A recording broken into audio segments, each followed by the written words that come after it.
Welcome to the TCR International Series. This is the season so far with 4 weekends at legendary motorsport events across the world. The deserts of Bahrain opened the season with a night race. Craft Bamboo Lukoil dominated, whilst 2015 champion Comini struggled. Oriola's double victory started his season perfectly. Estoril was next up and Newman Imola was the man in the groove, but old hand Morbidelli exerted huge pressure for race 1 victory. Oriola had a weekend to forget as Morbidelli claimed his points lead. James Nash took his first win in the series. Sunny skies in Spa and an expert start by Aku Pelnin, while Antti Burri also starred. J.K. Vernay disposed of Nasher, whilst Attila Tassi disposed of himself. Pelnin took Honda's second win of the year. Retirement for Morbidelli as the B3 Racing young gun struggled. At home, a race 2 win for the Leopard Racing team and Jean-Karl Vernay, new to TCR. And then it was Imola, more disasters for West Coast Racing, Menu tripping over a slowing Morbidelli. Dusan Borkovic also went spinning in race 1, and Comini became winner number 6. Then, in race 2, it was the underdog's turn. Mikhail Grachev superb since switching teams and taking his first win on his 30th attempt in TCR. Oriola leads the championship coming into rounds 9 and 10. Everything went so good except Estoril, where I think my ballast weight affected me a lot. High Bahrain, both races, and Estoril. Low moments, Spa race 1 and the whole of Imola. I didn't have a good start in Bahrain. I was P2. In Spa I was P1, but I again didn't have a good start. This is my fault, of course. After the results, Bahrain, it was 0 points because of some crashes.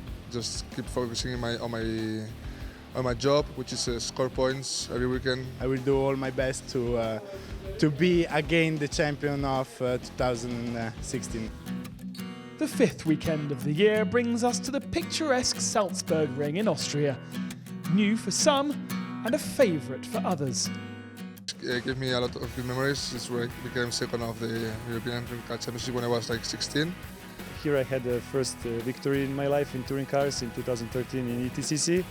I don't know if it's gonna be my favorite track, but I did 1 lap. I walked 1 lap. Looks pretty fast, lots of banking. It's pretty old style, it's pretty nice in the green, I love it. It looks like a very small Nürburgring. It's a challenging track. Looks easy, but certainly not.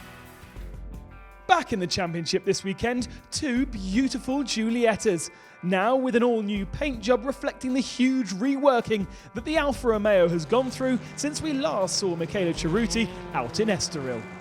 When you look at it, you can't miss to see that we've worked on the aerodynamics a bit, certainly around the front end, just trying to reduce drag as much as we possibly could. It should be better. I have to say that driving it feels better, so we are sure that we made an improvement. So it was a good idea to stop and take our time to make it better. We also have 2 cars now, so I also have a teammate that I'm very happy. We've got Peter Fullin on board with us this weekend. A recognised front-wheel drive expert. It's going to be an asset to the team, absolutely. Able to help me, help Mickey, help everybody in the team to progress even further.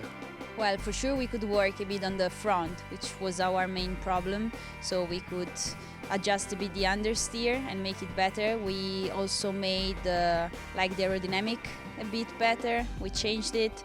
Even for the cooling system now it's working better, so overall the performance of the engine should be a bit better. My expectation, I would be over the moon if we can be somewhere between 8 and 12. If we can move into Q2, who knows? You have a chance there. If you qualify 9th or 10th, you can be close to the front for the second race, and anything can happen. The circuit looked lush and green ahead of the 2 segments of qualifying. It was to be a race between each driver and the incoming weather system. Heavy rain expected at any moment. Not taking part, Michele Cerruti in her revised Alfa Romeo, who damaged her engine in free practice.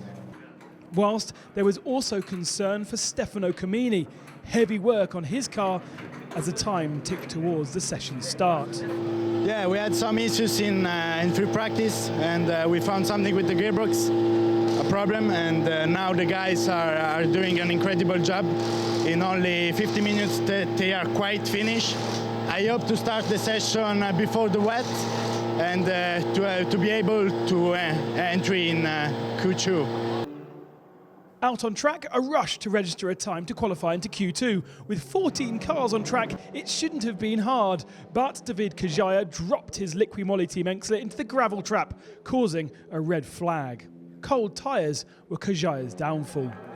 Also with an issue, James Nash, looking to miss out on Q2.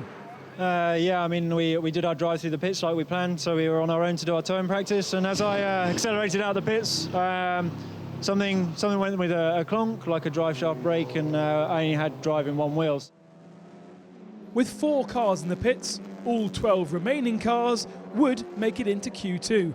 Honda looking stronger than the weakened Bamboo Lukoil Armada. Then the rain came. Attila Tassi, the fastest man in Q1, could he repeat it in a soggy Q2? Conditions were changing on track all the time. Half dry, half wet, unknown grip for all. Jean-Karl Vernay was fast, pushing hard to register the second fastest time of the session. But he was bettered by local driver Harold Procik, the Austrian knowing the secrets of the Salzburgring to take pole ahead of Vernay and Pepe Oriola. Attila Tassi would end a great session P10, therefore pole for race 2 in Austria. Procik's time over 3/10 faster than Genet, Oriola, Morbidelli and Jordi Oriola rounding out the top 5. But West Coast had made an error. Queuing at the end of the pit lane is forbidden in TCR, so Morbidelli and Procik would suffer penalties. Jean-Karl Vernay then on pole. And my lap was pretty good. Some of the guys did mistakes, and we finished P2, so it was perfect. And now I heard the penalty of the pole sitter. I mean, it's not. I should have preferred to do the pole position on the track, but it's a good news. We have been not always lucky the last 4 events, so to get a bit of luck with the weather and with that, it's always good. Now let's see tomorrow. I hope it's gonna maybe not rain, but to have a wet track for sure for our car, it's better here. We're suffering a lot with top speed, and we'll see. But no, it's pretty good news and a pretty good day for Leopard Racing and WRT and Volkswagen. Hello everyone, it is race day at the Salzburgring.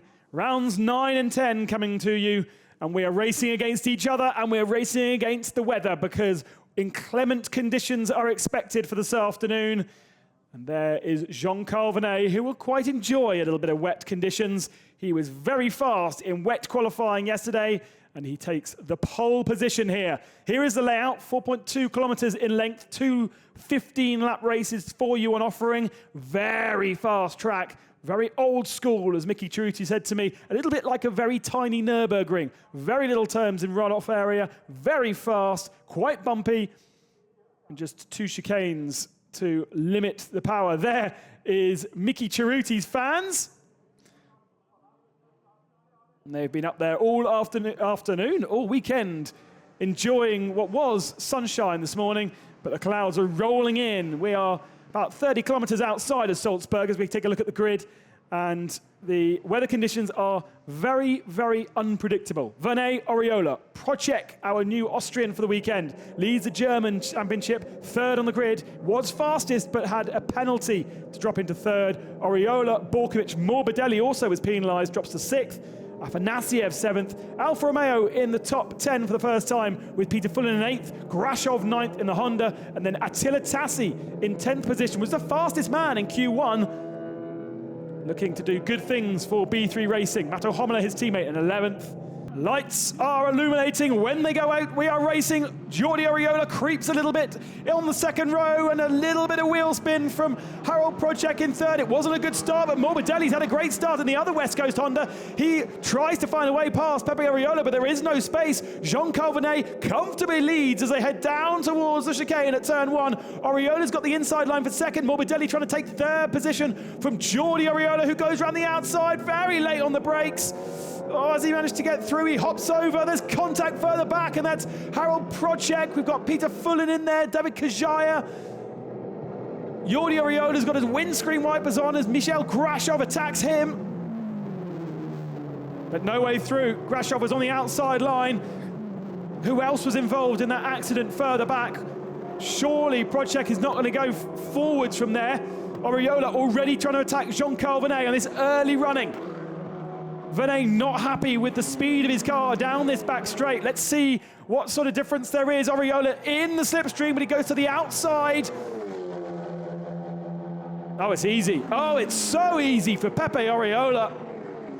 And there's a huge gap between him and the third place car. Peter Fullin with really badly damaged front end. That's such a shame to see. James Nash in the slipstream of Stefano Comini for 7th position. Pulls to the left-hand side. He's got a bit of damage already. Ahead of him, Borkovic and Sergei Afanasyev. Oh! Borkovic puts Afanasyev on the grass as they go side by side, and Peter Fullin desperately trying to stay out the way. Here's what happened at the start then.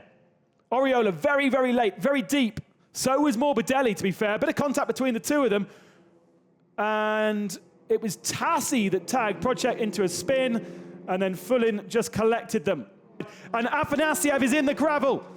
I wondered whether that was going to happen. He was on the grass as they went into the Ush-Life curve.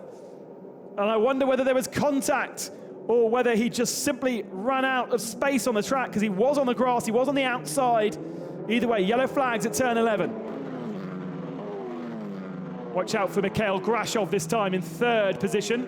He's in the slipstream of Jean-Karl Vernay. And as we've already seen, Vernay is a sitting duck. Round the outside, down the straight, doesn't even need to worry about using the braking zone. Harold Project jumping out of his West Coast Honda. No change at the front, but as you can see, Grachev into 3rd position. Having to defend a little bit, wasn't so strong through the chicane at the end of the lap there. So Jean-Karl Vernay is on his tail. And Vernay also having to worry about Dusan Borkovic, who goes to the inside, locks a little brake. Oh, he goes for 2 positions. Surely, whoa! Dusan Borkovic backs the car in. All right, so he's under pressure now from Grachev, but what a move that was. Punted the tyre stack out the way as he was completely crossed up. Now he has the inside line, still defends from Mikhail Grachev, and he holds on to the position, 3rd position. Wow, that was insane. I don't think he meant to do that, and I bet he couldn't do it again. But Dusan Borkovic up to 3rd spot onto the podium. Now Grachev in the slipstream. Now Honda is fast, and they go side by side. Already Grachev in front. So that's going to allow Borkovic now to take the slipstream. And I wonder whether Borkovic is going to be able to take the position back as James Nash goes around the outside of Jean-Karl Vernay. Moves himself up a position. Look at this. On the brakes, completely locked up. Rears have locked. Throws it in sideways. Punts the tyre stack out the way. Makes the corner, so he didn't cut the track at all. Yellow flags we've got out on circuit. Safety car we've got out on track. And Oriola slows down. Is that a problem for Oriola?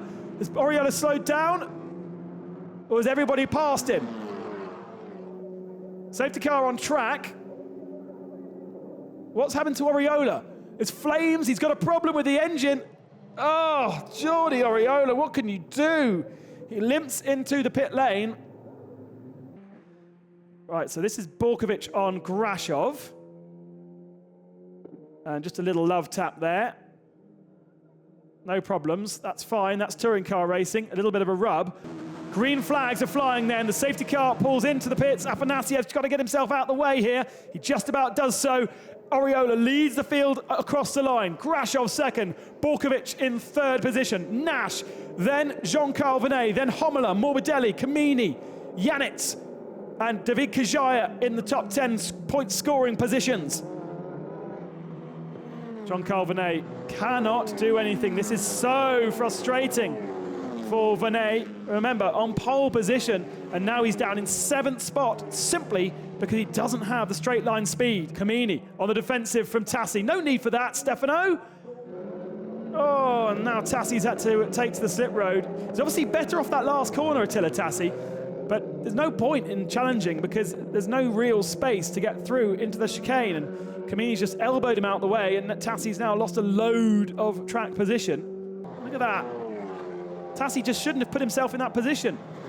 Borkovic going a bit defensive. We're going to have an overlap here, but James is going to be on the outside line as we come to the top corner. Oh, can Dusan hold on to the inside here? Side by side, yes he can, but Will he slide wide through this part of the turn and allow James down the inside? No, he won't. To Oriola! Oriola slowing down! Our leader is slowing down and has a problem. No way! No power. Look, the electronics has slowed the car down. The lights were off. He's turned the car off, turned it back on again. Oh, disaster! This is Attila Tassi's best chance, surely. Comini goes defensive, goes one way than the other, but Tassi's just got such better speed. No chance for Comini to really defend that. Now what Comini can do is do his superior driving through turn 8. Down the back straight, side by side. There is an overlap. Nash on the outside line though. Contact between the two of them. Whoa, that was scary. And Dusan Borkovic has the inside line, but no, he runs wide. He's off onto the gravel, into the barrier. Big hit for Dusan Borkovic. I wonder if he got a puncture from that contact. Nash moves up into second, Imola into third. Oh, Borkovic is going to be furious. Through the last two turns then, I'm not sure James Nash's car is quite as happy as it was from that big contact, but it's going to be Mikhail Grachev who wins once again the TCR International Series. 2 wins out of 2 races. James Nash in second position, puts the windscreen wipers on to celebrate, and Mato Imola in third position. Gianni Morbidelli fourth, and it's all smiles at West Coast Racing. And here is confirmation of the provisional result, I think we could call it. Grachev from Nash and Imola, they'll be the podium mounters. Morbidelli just missing out in 4th spot. Vernay holds on to 5th, considering how hopelessly slow that car was down the back straight. Great recovery. Mikhail, congratulations. 2nd win of the series, but your body language says you really weren't expecting that. Yeah, for sure. It was, again, unexpected. Last event in Imola, it was unexpected. But here, I really did not expect this win. For sure, Pepe should be there because he was in front and I was, without his technical problem, I hadn't any opportunity to overtake him. Of course, safety car helps me a lot. Champagne sprays over the crowd below. Right, that was race 1. What an amazing, amazing race. There's more to come here from Austria. Cars are on their jacks for the start of race 2 here in Salzburg, and that is because rain has begun to fall around the Salzburgring circuit, and tyre choice is very, very important. So the grid looks very different then. Tassi, well, that's not the grid at all, in fact. Tassi will start on the pole. Grachev will be alongside him, but there's no Peter Fullin in 3rd position. The Alfa Romeo will not start. So Jordi Oriola will start in 4th spot. Whether there'll be a gap or whether everyone will move up, I'm not sure. Morbidelli, 5th. Oriola will not start there either. If he was declared to break Parc Ferme, then the cars behind will move up, but otherwise there'll be a gap. Then Jean-Karl Vernay in 7th. Harold Procek in 8th. They got his car fixed after damage in turn 1. Mato Imola 9th and Florian Janets in 10th position. Stefano Comini 11th, Kajaya 12th. Nash, again, the man who finished 2nd in race 1, down in 13th position, has to do it all again. Michele Ceruti will start in 14th, then Sergei Afanasyev will start in 15th at the back of the field. And we're hearing that everybody else behind Jean-Karl Vernay is on the wet tyre. So simply the front 4 have gone for the slick, and that's going to, well, I'm afraid that's going to be the wrong decision. That's definitely rain. Tassi, Grachev, Jordi Oriola and Gianni Morbidelli all come into the pits to get those tyres changed. That means Jean-Karl Vernay is kinda on pole position, with Harold Procek alongside him, exactly what we saw in race 1. The front 4 drivers all chose slick tyres. It was the wrong call, and now they're in the pits, getting them changed so they can join the back of the field. The lights illuminate, and when they go out, we are racing here in Salzburg. Who gets a good start? Who gets a bad start? Procek a horrible start. So does Imola. Nasha has to go to the grass to get round Imola because he's just standing still. And Jean-Karl Vernay is going to lead once again going in to the first turn. David Kajaya and Florian Janets are 2nd and 3rd. And then Comini 4th. Procek in 5th. And thankfully, they all get through safely. Tiptoeing their way through the chicane then. Janets turns in a bit late. I think he's going to offer Stefano Comini the opportunity to get past there.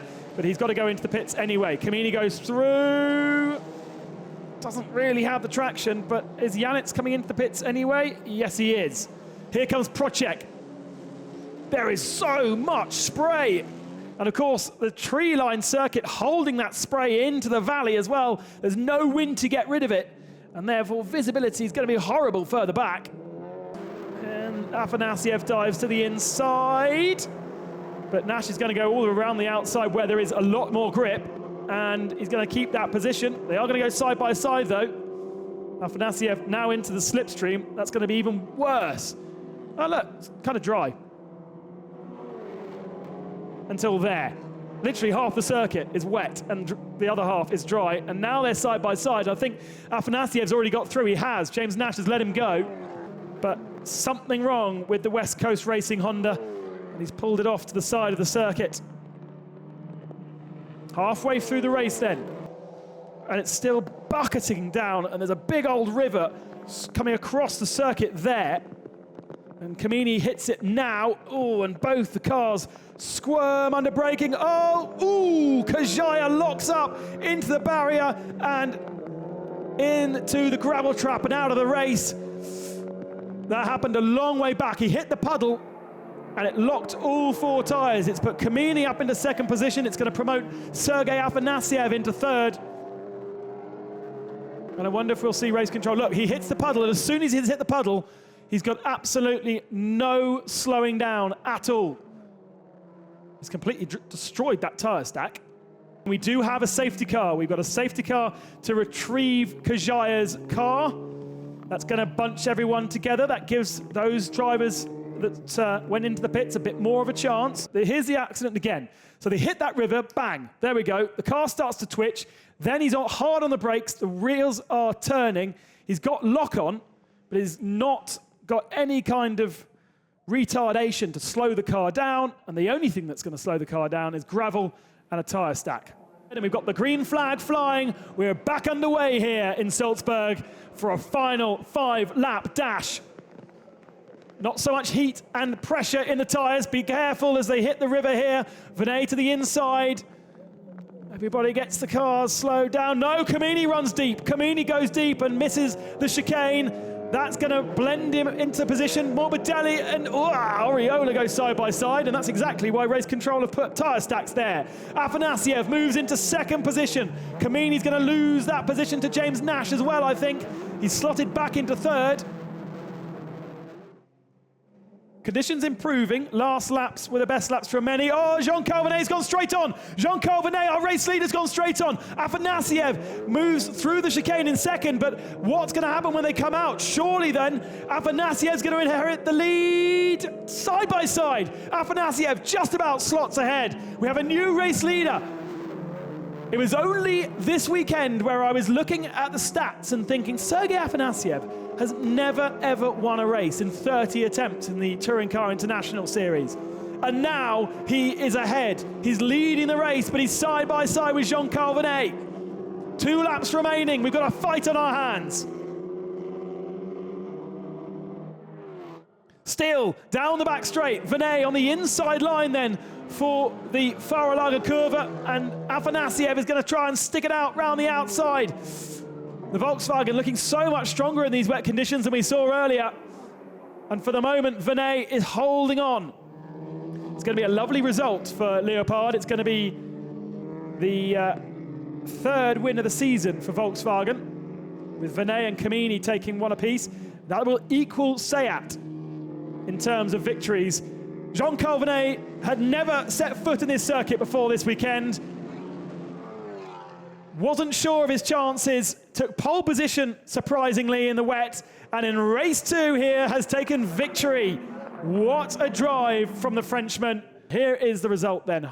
A second separating Vernay from Afanasyev, and then another 2 seconds down, Stefano Comini. James Nash has a good weekend, a second and a fourth. Imola gets a third and a fifth, and Morbidelli picks up points in 6th. Oriola 7th. Tassi, I'm not sure whether he'll keep that 8th. Grachev and Janitz, the points scorers. Jean-Karl, congratulations. Second win of the season. A slightly surprising one. It's pretty good, and after a difficult weekend in Imola, it's the best way to as a recovering, I think couldn't do better. P2, P5, and P1 now. So thanks to Leopard Racing, WRT. Here is confirmation of the points then. Look at that. Comini takes the lead of the championship by 1 point over Pepe Oriola. Nash is well in there now, just 8 points back. Vernay and Morbidelli on equal points. And now the Pommery sprays on the podium. Lovely to have that. We'll see you in Oschersleben in a couple of weeks' time. Thanks for joining us.